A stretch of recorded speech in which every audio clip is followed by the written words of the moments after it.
വോട്ടുകൊള്ളയെക്കുറിച്ച് പരാതി പറഞ്ഞവരെ വാനരന്മാരായി ചിത്രീകരിച്ച കേന്ദ്രമന്ത്രി സുരേഷ് ഗോപി രാമായണം വായിച്ചു നോക്കണമെന്ന് യൂത്ത് ലീഗ് സംസ്ഥാന ജനറൽ സെക്രട്ടറി PK ഫിറോസ് ആവശ്യപ്പെട്ടു. പാലക്കാട് മൂത്താൻതറയിൽ സ്കൂളിന് സമീപം സ്ഫോടക വസ്തു കണ്ടെടുത്ത സംഭവത്തിൽ പ്രതികളെ അറസ്റ്റ് ചെയ്യാത്ത പോലീസ് നടപടിക്കെതിരെ യൂത്ത് ലീഗ് നടത്തിയ ജാഗ്രതാ സദസ് ഉദ്ഘാടനം ചെയ്യുകയായിരുന്നു ഫിറോസ്. CPM ആവശ്യപ്പെട്ടിട്ട് പോലും പോലീസ് പ്രതികളുടെ വീട് റെയ്ഡ് ചെയ്യാൻ തയ്യാറാവുന്നില്ല എന്ന് അദ്ദേഹം പറഞ്ഞു. കേരള പോലീസിന്റെ ഒരു കഴിവ് നിങ്ങൾക്ക് അറിയില്ലേ? ഓർക്കുന്നുണ്ടോ? അലനും താഹയും SFI പ്രവർത്തകരായിരുന്നു. അലൻ ഷുഹൈബ് ആരാന്നറിയുന്ന നമുക്ക്? കേരളത്തിലെ ഒരു സിനിമാ നടി സജിത മഠത്തിൽ അറിയപ്പെടുന്ന കമ്മ്യൂണിസ്റ്റുകാരിയാണ്.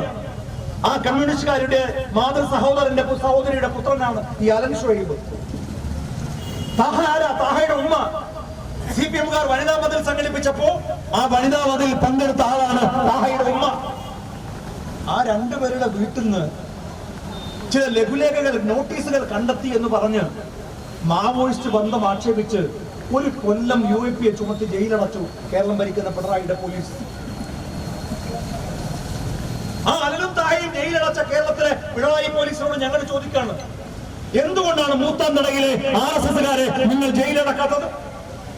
ഈ നാട്ടിൽ വർഗീയ കലാപം ഉണ്ടാക്കാൻ വേണ്ടി ശ്രമിച്ച മൂത്താൻതറയിലെ RSSകാർക്കല്ലേ നിങ്ങൾ UAP ചുമത്തേണ്ടത്? എന്തുകൊണ്ട് നിങ്ങളത് ചുമത്തുന്നില്ല? അത് പരിശോധിക്കുമ്പോഴാണ് ഒരു കാര്യം വ്യക്തമാകുന്നത്. കഴിഞ്ഞ പാലക്കാട്ടെ ബൈ ഇലക്ഷനിൽ CPM BJP തമ്മിൽ സഖ്യമുണ്ടാക്കി CJP ആയ കാര്യം നമുക്ക് എല്ലാവർക്കും അറിയാം. ആ CJP ഇപ്പോഴും പിരിച്ചുവിടാതെ തെരഞ്ഞെടുപ്പ് കഴിഞ്ഞിട്ടും ഈ നാട്ടിൽ പ്രവർത്തിക്കുന്നു എന്നതല്ലേ നമ്മളിപ്പോ കണ്ടുകൊണ്ടിരിക്കുന്നത്. ജില്ലാ പ്രസിഡന്റ് PK മുസ്തഫ തങ്ങൾ അധ്യക്ഷത വഹിച്ചു. റിയാസ് നാലകത്ത്, KPM സലീം, നൌഷാദ്, റഷീദ് കൈപ്പുറം തുടങ്ങിയവർ പ്രസംഗിച്ചു. UTV news, Palakkad.